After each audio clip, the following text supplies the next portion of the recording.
Hey, what's up, guys? Welcome once again to another episode of According to Kaz and Queen. And as always, I'm Kaz. And I'm Queen. And we want to welcome y'all to episode number 9 of According to Kaz and Queen. I want to thank everybody that's been, tuning in, all of the new viewers and the new listeners who have been checking out the podcast and who have been commenting,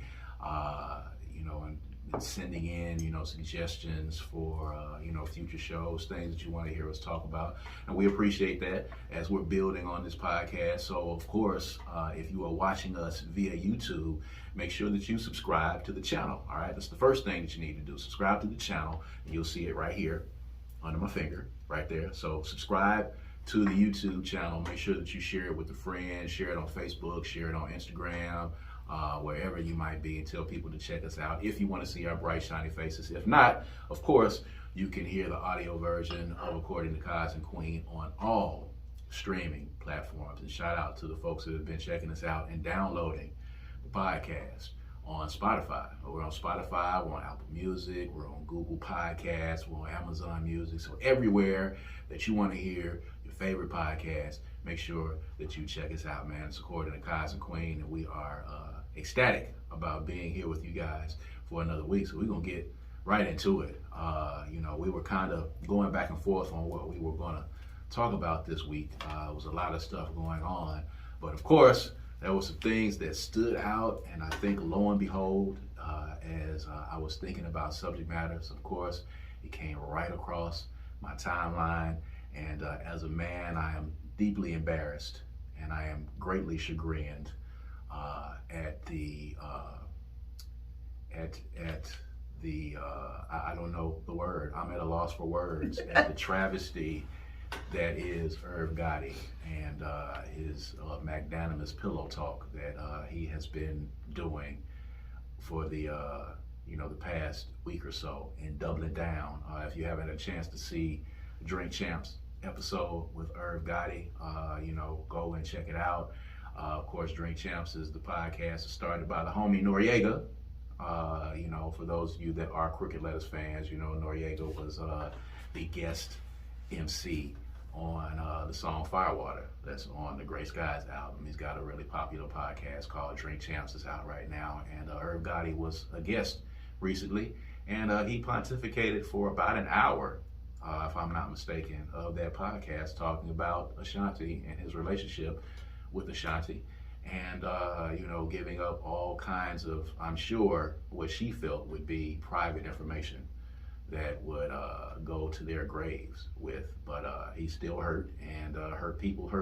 So I sent it over to my bride to take a look at and kind of see the footage of what has been going on and the things that have transpired since it happened.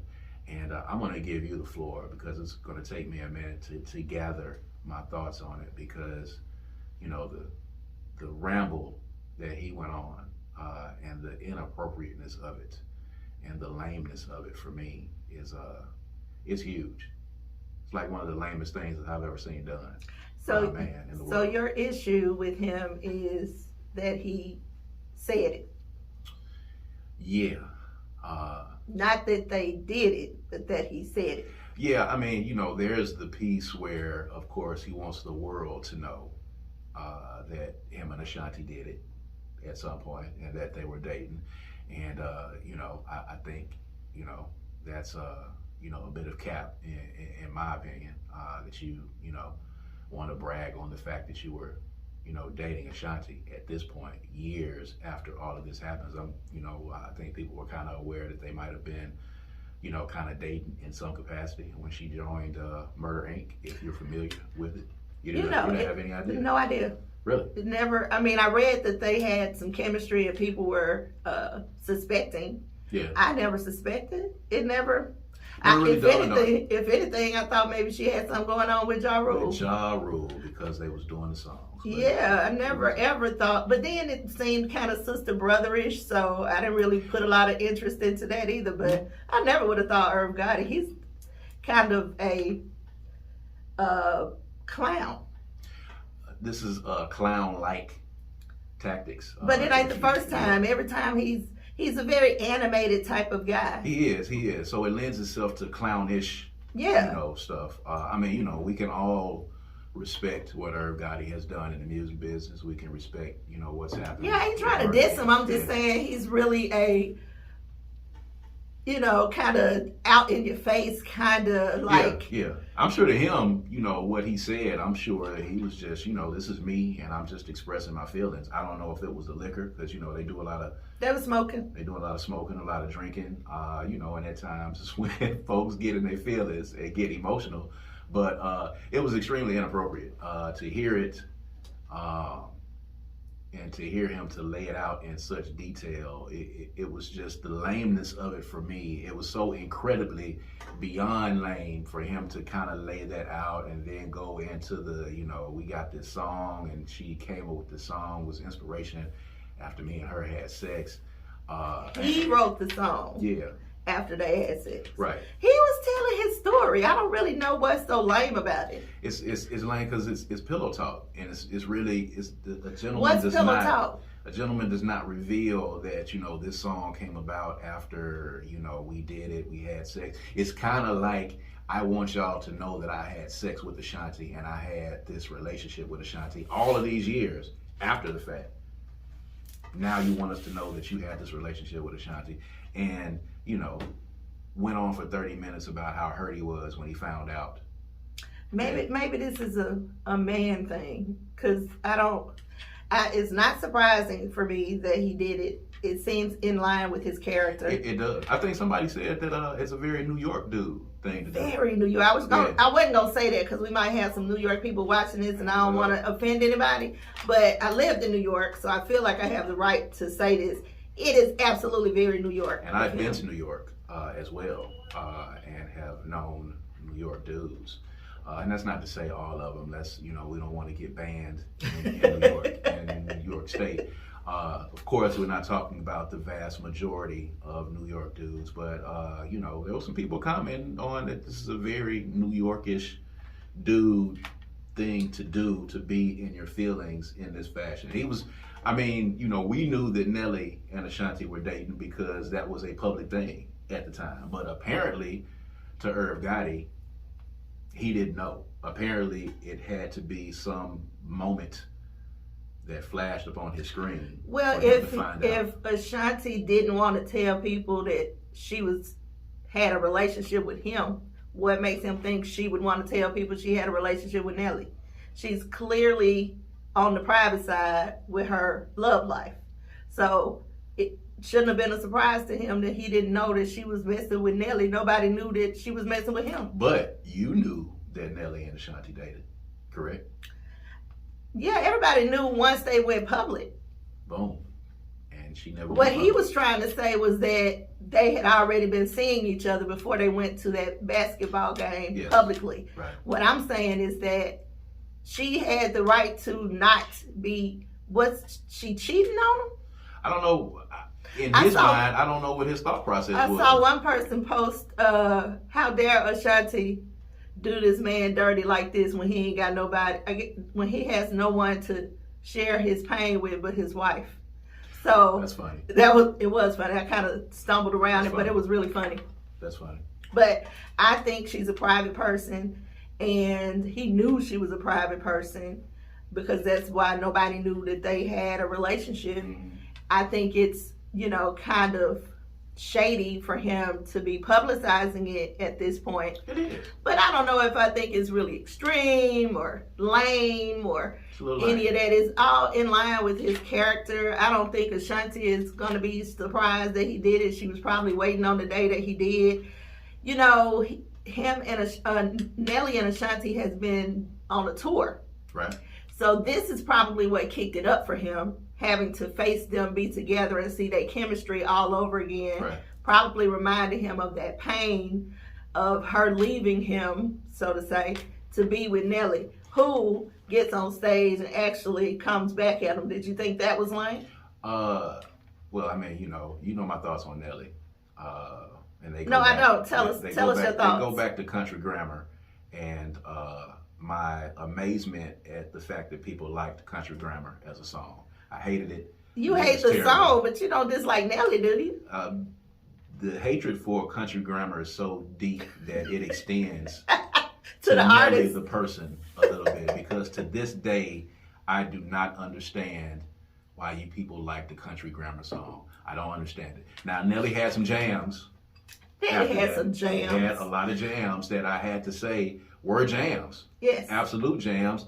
I would, with a coupon, maybe a Groupon, I would spend $8 to go to a Nelly concert. Didn't you like him on Husbands of Hollywood? He was funny, but it was the assemblage of the cast in which he was funny on. I haven't seen him in anything where he was just by himself, where he had to be funny, where it worked. It works because they friends and they homies, and it's funny, and it's genuinely funny. So in that, and he's playing a not so smart guy. Playing a not so smart guy, which I don't know if that's true for who he is or not, but he does that well. Who knows? He does play it well. He plays up to it well. He has no problem making fun of himself because he plays to it in the show. I think Country Grammar is a horrible song, and because he made it, and I don't understand why people liked it. My feelings for Nelly are mixed. I know that him and Ashanti had. They had their little back and forth, and they had the little period where, they were estranged, or they wasn't talking to each other, or, they didn't like each other after their breakup. There was this thing, and I think, where was this that they ended up? The verses that happened. Yep. And he was at the verses, and, there was some, a little exchange. I'm going to have to go back and watch it now, because wasn't Irv on stage when Nelly came out? I think Irv might have been on stage. I know that Nelly and Ashanti had like a little tete-a-tete, like a little exchange at that point, and that may have kicked off the fact that they're now on this tour together, and they're out there. Or the tour was already being written, and that's why he came. But either way it goes, I bet we missed something that happened at Versus. Because I remember seeing some people talk about how Nelly maybe Irv went to the other side of the stage when Nelly came on or something. Right. I'm going to go back and watch it. Yeah, it was a lot of lameness, I think, in that, and I understand. Let me say this and preface this. I understand men hurt, okay? Men hurt. So your problem is that he just kind of got free-mouthed it. Yeah, and I think the weed and the liquor has a lot to do with that. You get free-mouthed. I think that's who he is. You've seen him on some documentaries. Well, on the doc, what he we do watching? The same thing on the Supreme team. The Supreme team. With Supreme. We were watching the Supreme team. But we also watched the uncut or what they call it? Something. Unsung of Murder Inc. I think. Was it Murder Inc. or Ja Rule? It may have been Ja Rule. Either way, we watched 2 documentaries on both of them. He was acting just like that guy, like the same person he was on Drink Champs. Yeah. So that's maybe just it was who just he is. Animated and it was turned up on 10 because there was smoking and drinking there. I think that's who he is, really. I don't think he was turned up at all. I think that's just who he is. And why now? I mean, I told you. I think it's because they back together, and he's having to relive and see them and that energy all over again, and be reminded that she stopped fooling with him to fool with Nelly. Yeah. There's no closure for him, and it's back in his face, and now he's triggered. Do you think that they're just on tour and that's the extent of it, or do you think they might be rekindling some? I don't know. Nelly is not involved anymore. He's not. I'd be okay to see them rekindle. I think they make a cute couple. I mean, clearly it doesn't matter in their world. I guess it doesn't matter. I'm sorry, what? I mean, I'm just saying. Well, I mean, if she was involved with Irv, he said that she didn't break up his marriage. He was already separated. But he was still, for all intent and purpose, married to his wife. Yes, absolutely. So she didn't owe him nothing. Right. And he was mad about that. How dare you cheat on me with Nelly as I'm cheating on my wife? With you. How dare you? How dare you do this to me? Now that is what's lame. How dare you? And that's lame too. This guy, he said, you want to know how I found out? You want to know how I found out? This is what got me right here. You want to know how I found out? And then he said, it was God's intention for me to find out that they was dating. And I had to take pause at that because, again, I feel like this is kind of a New Yorkish thing to do because it was extremely magnanimous. You're telling me that God, with all of his omnipotence and all of his infinite wisdom, took the time out of his day to say, you know what I'm going to do today? I am going to get involved in Irv Gotti's love life. I think he needs to know that Ashanti is dating Nelly, and I'm going to send him to the baseball game, and he's going to see it. Well, honey, God could do that if he wanted to. I don't think that was important enough for God to. We don't get to make that determination. We don't get to make the determination. I am If solely going. That could be a thing that changed believe. his whole entire life. And if that's the case, and put him on a whole different path, if that's the case, very well could have been God. And if he believes that it was, then so be it. I don't think. I mean, sure. I know you're going to tell me this, and I get your stance on it. I don't think that at that moment God said, oh, of course, you know, God is the ruler and the director of all things in life. So, you know, Nelly and Ashanti going to that game was some of his work because it was all in the plan for whatever the day was. And I guess maybe if he decided to have Irv watching the game to see it, then, you know, maybe he did. I don't know if he took the time out and said, you know, this is something I feel like Irv needs to know. God doesn't operate in time. He doesn't operate in time. But here's my thing. If you are seeing them on TV at a game, you are already way behind. That's for sure. You have missed several months or at least several weeks of some action going on that you don't even know about once they have gone to a public pro sports game. Something happened that you missed, brother. Yeah, you missed something. And that's probably what has him upset. Who knows? He thinks he looks like a clown. You know, his ego is bruised a little bit. Yeah. I mean, with everybody. I mean, from Fat Joe, I mean, it's a lot of people, you know, that have commented on it, and they're none too happy. They've commented what Fat Joe said? Yeah, Fat Joe said it was lame. Because, you know, it's basically it in a nutshell. But these are all, did anybody who was not a part of Ashanti's crew say it was lame? Like, all of those people are aligned with Ashanti. And Ja Rule was on there like, you know. Irv is his guy. So, I mean, he's going to do. But he still held Ashanti down, too, at the same time. He was just like, I'm Switzerland, ain't in it. But he has to be, because Ashanti is responsible for 80% of his hits. She's on 80% of his hits. Not responsible for. Thank you for clearing that one up. She's on a lot of his hits. I don't know if it's 80%, but she's on a lot of his hits. So if he's going to ever do those songs again, you know, they probably need to remain cool. And he was probably watching it as it unfolded, and he had to just sit there and watch it. But, you know, at the end of the day, I don't know if this is a man law per se, because, you know, this supposed book of man laws is, you know, not really written. I think we make this up as we go along. But,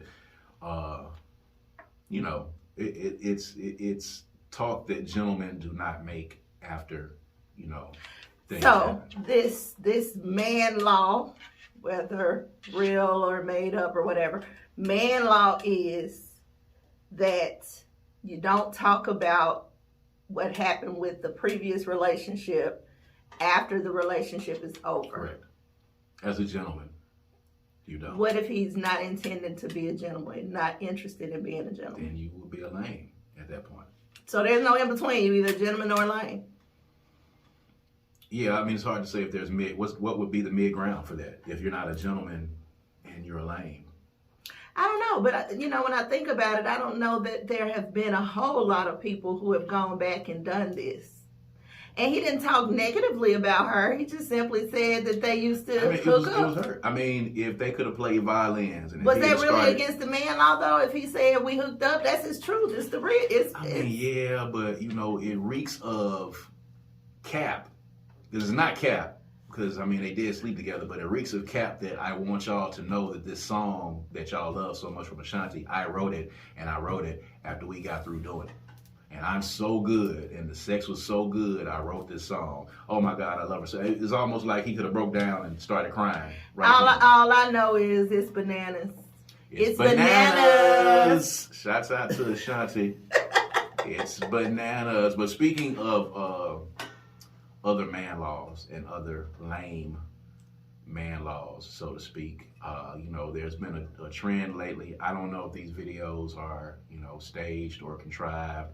It's a lot of them that have been coming up lately. There's a few that have made their rounds here recently that have made some of the other blogs and whatnot. The concept of getting flued out is not a new concept, but now there's been some talk and some videos circulating of some guys who have flown some women out, and the women got to wherever their destination was, and they decided that they were not going to be having sex on the trip.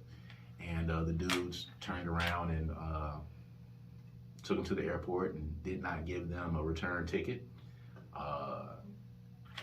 did not send them back home, basically just dropped them off with no money at the airport and told them to figure out the best way that they could figure out to get back because they didn't put out on the trip. So I wanted to shoot that to you. I would say that you and I are both reformed players, I would say, in our former lives.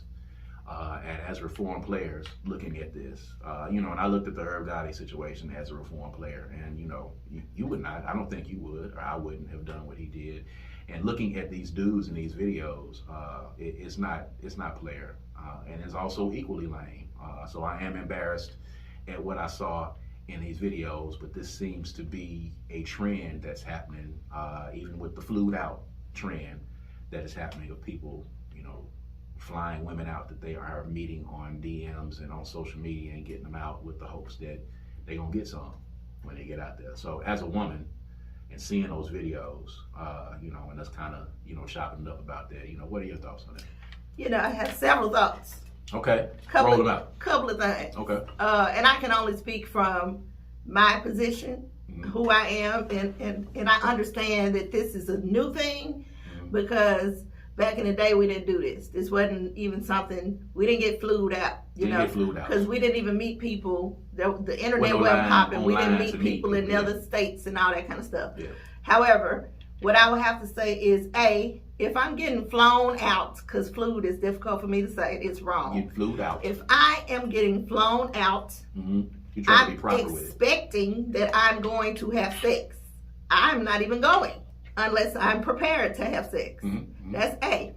B, I'm not going nowhere without no money in my pocket. Definitely not to a whole nother state. A, B, and C. 1, 2, and 3. You are not going to put me in a position where you control what I do when I get there. There you go. Where I go, how long I stay, when I can leave. I done got the Uber numbers. I got friends on deck in that state that know that I'm there. I done lined up everything. And you done came to me first and all this kind of stuff. So many things have happened before I get flown out. But I'm definitely not broke.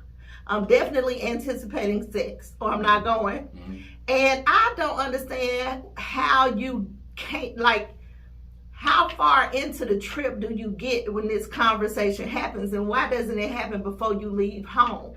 Why wouldn't you tell the dude, or the dude even ask, what kind of trip is this, what we about to do, before I pay for this plane ticket? And if he doesn't ask, she should be like, okay, so what's gonna happen? Are you expecting me to have sex with you? Because I'm not gonna have sex with you. I'm not interested in sex. I'm not gonna have sex with you. And at that point, he can say, boom, it's over. Yeah, I'm trying to have sex.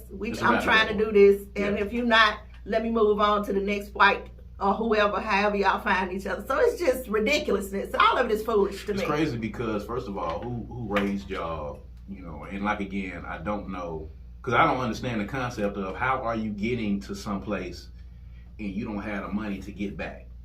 That's just basic safety rules that you should be taught.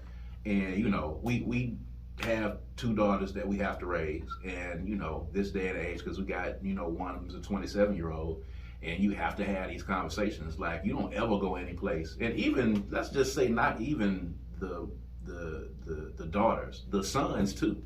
You don't go any place and not have a means to be able to get back. You don't go any place where you can end up being completely stranded. Absolutely. I don't even care if it's up the street and around the corner. If you can't get back, don't go. That's it, because you never know what's going to happen. Absolutely. You never know the intentions. You have to let people know that you're going. Just have this conversation. You got to let people know where you're going. You got to let us know where you're at. You got to let us know, when you expect to be back. We need to know, because too many things have happened, A, where, you know, women have gone places and never been seen again. There's too much stuff going on. This sneaky leak thing that people are doing nowadays is just absolutely crazy. Like, it's not safe. It's not. It's just on the border, just on the borderline of it. It's simply not safe. It's not just foolish, but it's not safe. It's not safe at all. You don't even know who you're going to meet. You don't know this person. A lot of them are meeting online, and they are talking and having conversation. Just go to Netflix and look at some of those documentaries they got out about the swindler and all these people out here who are just dogging out women who are broken and looking for some attention, and they just feeding them stuff that they need to hear. And then you get with them, and hey, you may not ever hear from them ever again. Swindling these women out of hundreds of thousands of dollars. Like, how does it even get to, you know, I don't understand it. And I get that there are a lot of people who may not be as worldly as a lot of folks are. You know, you and I kind of worldly, so we were able to kind of pass this game down. But, you know, to go someplace, and then the one video I think I was looking at where the guy said he had spent $5,000 flying a young lady out there. He had her on the video, face blurred out. She was at the hotel, and she told him that she didn't want to be touched. And he went on this rant about how he had spent $5,000. First of all, sir, I don't know what you're doing. I don't know if you're selling cocaine, if you rap. I don't know what you're doing. $5,000 on anybody, for me, that's not your wife or that you are dating, that you are pretty sure that you're going to be getting some from. You know, I'm happily married. Pretty sure. As you see, my beautiful wife, my beautiful bride is sitting here. If we go on a vacation and I'm going to spend $5,000 on taking her somewhere, we is doing it. And we doing it as soon as we get in there. And I know we going to do it. And there is not a chance in hell that we not going to do it. We talking about doing it on the way to where we getting ready to get to. If you ain't got that kind of guarantee, $5,000, my friend, is well above what anybody's pay grade to be. If I spend $50 and we go around the corner and I'm gonna have a discussion with you beforehand to let you know if my intention is for us to have sex, I'm gonna say, hey, you know, when you get over there, you know, isn't $5,000 a lot to, even if she did give it to him, isn't $5,000 a lot to be spending for some snatch? That's a lot. It's much lower. There's some snatch out there that's much lower than $5,000. I don't know. I just don't get it. It's a little. I mean, we're probably showing our age at this point, but it seems like to me that a lot of these girls who are doing this flued out thing just want to say they was flown out. I think it is. It's capped. It's more than capped. It's absolutely capped. It's not, and it ain't doing nobody no good. It's not any snatch out there that's worth $5,000 for me at all whatsoever. Baby, you don't have to pay for your snatch. I don't have to pay for it, but a damn sure not paying $5,000 for it. Okay, let's just put that out there. In my heyday, you know, and the price of inflation, of course. Now I don't know what $5,000 would have been back maybe in my heyday. You know what I'm saying?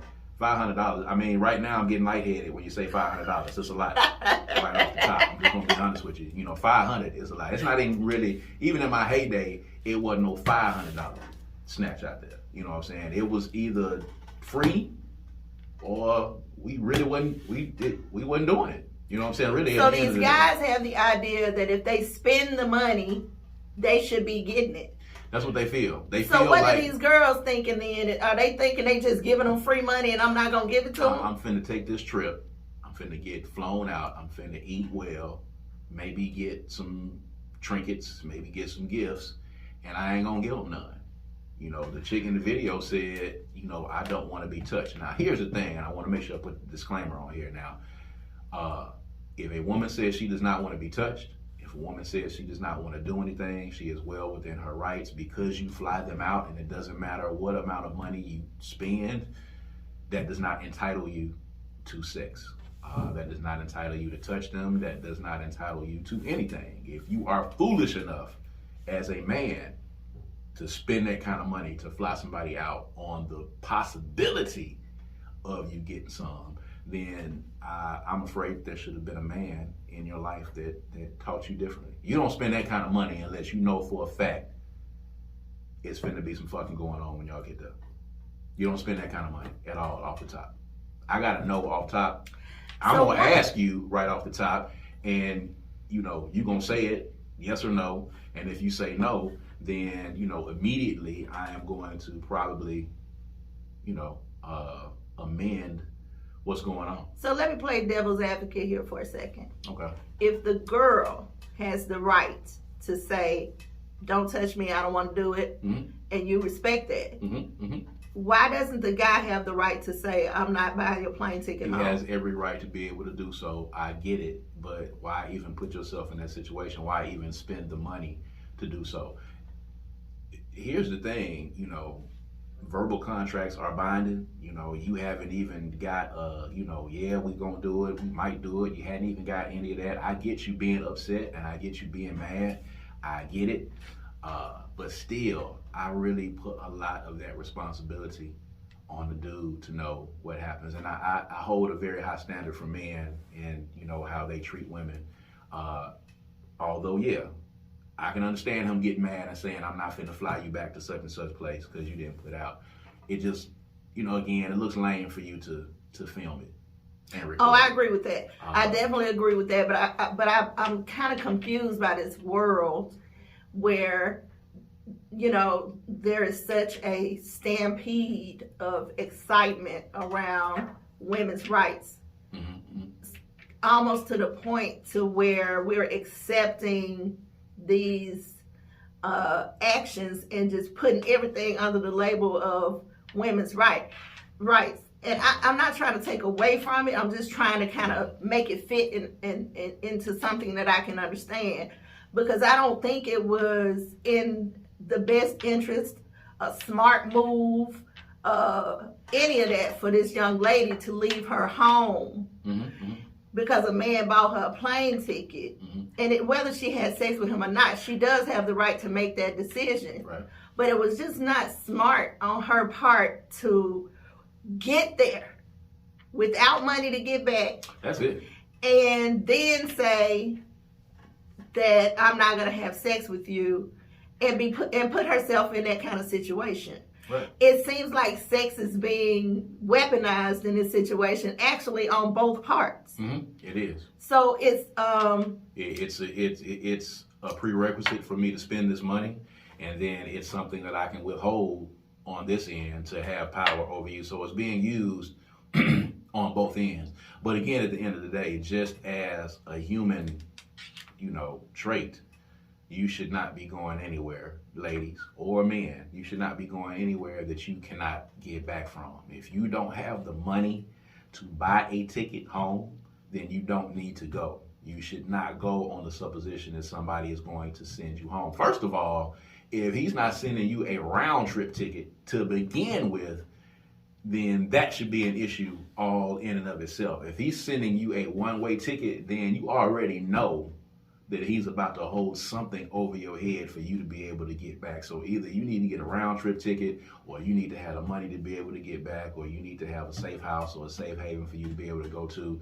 I just can't fathom the fact that there are this many women who are going out of town and not having a way to get back to where they need to get to. And it might not be happening in all the cases, but just talking about what we saw, whether those videos are staged or not, but it raises the issue because it's happening.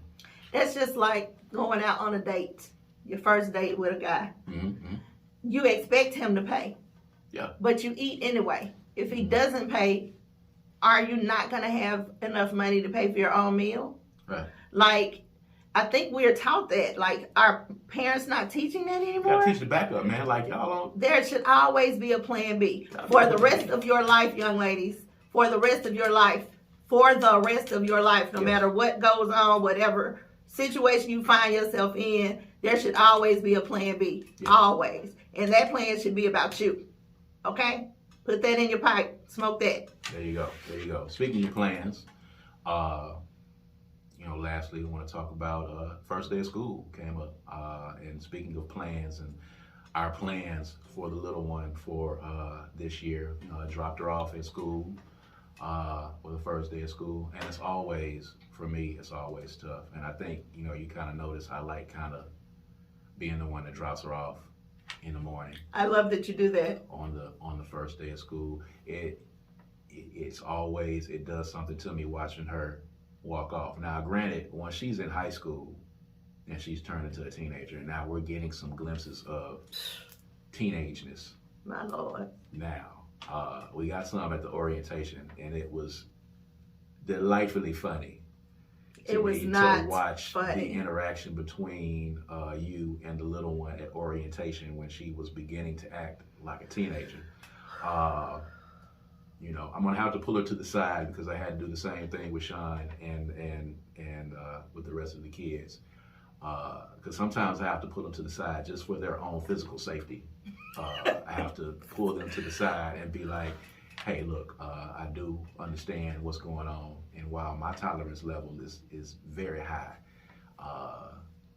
Mama is gonna possibly whoop your ass. And so let me, you know, give you this little tidbit of info, young lady. You know, you might want to. Did you pull her aside? I didn't at that time because she kind of, you know, as we went through, and she's beginning to identify when she has upset me. Yes. I think she's always known, but now the upsetting is different like than it was. I used to be a little bit like, oh, girl. Now I'm like, girl. So she can tell immediately when she's upset me, and she'll try to correct it. But I did. I mean, you know, she'll buck a little bit, but it just depends on, you know, how much she sees it beginning to swell up in you. You know, she's at this stage now where it's not cool to have your parents around. So when your parents are around, you know, she tries to really, and she's really kind of a stoic, you know, introverted, you know, shy child anyway. So when we're out and we go out and people might know who we are or we're asking questions, of course, she's in that stage now where, you know, I got these two, you know, with me here. So, you know, when you ask her questions, you know, she's agitated and annoyed. She doesn't really even want to see, she doesn't want people to even see her interacting with us and having conversations. It's so weird. We're so cool. We are the cool parents. We're so cool. We're absolutely some of the coolest parents around. By far. We're some of the coolest parents around. And she thinks we're lame. She does. But I think all kids think their parents are lame. To a degree. I didn't feel like that about my parents. I don't think I did. Definitely not my mama. You know, I didn't do a lot of the huffing and puffing, but I definitely gave my mama attitude because she told me I was gonna have a child like me. Oh yeah, you're definitely getting the comeuppance for, and I think I'm getting that now in the grown kids. For me, I'm kind of getting that now. You know, the kids become, you know, what we basically were, and then they become our nightmares because they're just a reflection of us. You are dealing with what you had. I mean, it's crazy. You're dealing with exactly what you put your parents through. Absolutely. It's like, it's written like a textbook. It is. But you dropped her off the first day of school, and it always kind of makes me well up a little bit, drive off, and, you know, a couple of thug tears will roll down the face as she's walking in. Look like you got some tears now. No, but of course not. I'm a cheat. But, you know, it's first day of school. We're going to, you know, see how things go this year. You know, coming home with the dry reports that we get from her. You know, I get a few little extra things. She'll come in a little bit later on and kind of she gave me a little bit more insight into her day on yesterday. I don't know if she did that with you as well. So, you know, today is another day. We're going to see how that goes and see what comes of it for a 7th grader. We have a 7th grader. So I'm wondering, for those of you watching, if you'll chime in for me, if you have older kids, high school aged and whatnot, did you go through the anxiety of first day that he just described that he went through or goes through? Like, it's every year with him, and I let him have it. I don't interrupt. I don't intervene. That's, you know, their thing. They do that every year, so it works out great for me. But do y'all have that? Anybody out there have that type of anxiety? Fathers with your daughters, do you have that kind of anxiety on the first day of school? I think fathers are going to always have it with daughters. I think with sons it's different because it's a feeling of helplessness, because once they leave your care, I'm entrusting them to the people inside of this building, inside of the school. You know, your father was an educator, My mother was an educator, a teacher, and people still walk up to me to this day, people that she taught, or, young ladies that, was on her drill team at Powell, or whether it was Northwest, or kids that she coached basketball at Piney Woods, come up and talk about how great a teacher she was. I know people still come up to you and talk about the Black and Proud School. It's crazy, being raised by educators. Our feeling and our opinions on teachers and administrators, and the trust that we put and the appreciation. And the appreciation. I think our appreciation is different. A lot of people kind of really shit on teachers a lot, especially around these parts. But I have a respect for them that can only come from, growing up with a teacher and watching a teacher in a home setting and watching what they do. Or you watching your dad run a whole entire school. Yeah, the administrative side was I was young, but it seemed like it was ongoing, and it was difficult and frustrating, but he was also an educator as well as the principal. But what really tapped that in for me was my Thick and Proud sisters. We have a lot of educators in the organization, and we tried to show a lot of appreciation for them, from everything from buying supplies out of their own pockets to trying to get parents to answer them or come up to the school. Or then in the summertime and leading up to the school year, they start getting calls and text messages when the school start, what do the kids need to wear, the stuff you're supposed to be calling school enrollment for. Right. They call the teachers for those type of things. So it's a very big job. Those teachers and instructors, they deserve that time off during the summer to really get their mentality back in check. And I hope teachers are really doing that, because that is like detrimental. Right. But it's necessary, and I just really appreciate educators for that, because most of them, even my best friend, an educator, and she loves what she does. She loves science. She loves teaching science. Mm-hmm. All of these people love what they do, and I think that it's just, we owe them. We're giving our kids to them for the majority of the year, so we owe them. And they don't get paid enough. It's a thankless job.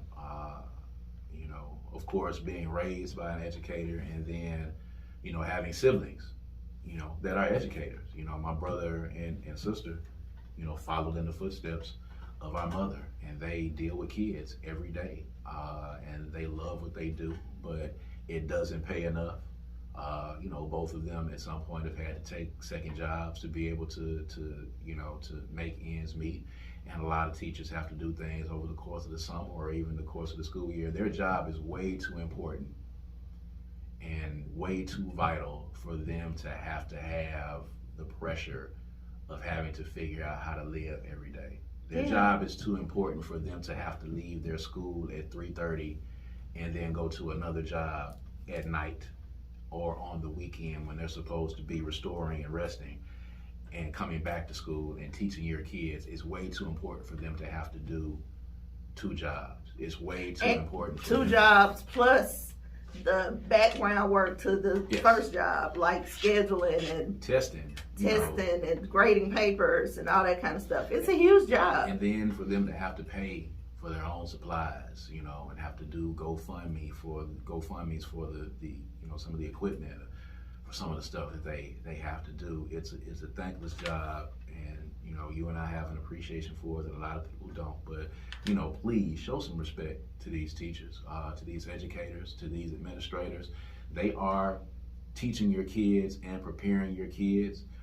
If you are a parent, be as involved as you can possibly be in the process. We try to be as involved as possible, And granted, we will admit, sometimes you're tired. Sometimes you get hounded a lot. Like as soon as we walked in for orientation, they're trying to get you to join PTSA. It's a lot of extra stuff. PTA. It's a lot of extra stuff going on. They call you on the phone. This is happening, this drive is happening, this is happening. They want you to come to this, they want you to come to that. It's a lot, and you get tired, and there's a lot of stuff that you have going on, and sometimes you don't feel like doing it, but understand You know, those teachers need that assistance, just like you need them every day for 8 hours in a day to teach your kids and prepare your kids for life. They need your assistance as a parent to prepare those kids for them to come and get that education too. So it's very important. And then understanding as a parent that there are a lot of parents who may not be as involved as you are. Who can't be as involved as you are. And there's a lot of teachers who, you know, have a lot of kids and they got a lot of stuff, and they have kids that are in school themselves. So they got to get their kids ready and then come to school to teach your kids. And then a lot of times these kids come to school and they're coming to be disruptors and they're coming to be rambunctious, and they don't get a lot of support and discipline from the parents or the administrators as well. So, you know, please show respect to these teachers. We want all of the teachers that are listening to us and watching us to have a good year this year, you know, teaching our young scholars. We definitely appreciate it. We grew up with it in our homes once again, and you know, we have a different respect for those educators. But with that being said, we appreciate y'all for tuning in with us for another edition of According to Kaz Queen. This is episode 9. Of course, please make sure that you subscribe to the YouTube channel and make sure that you are following us on social media. According to Kaz Queen, we're on Facebook and Instagram as well. And make sure that you subscribe to the channel. Make sure that you tell some people about us. Make sure that you're streaming, downloading, all of that good stuff. And we're going to keep bringing you all of this content. So, you know, with that being said, again, I am Kaz. And I'm Queen. And this is According to Kaz Queen. And we'll holler at you guys next time. Peace and power. Peace.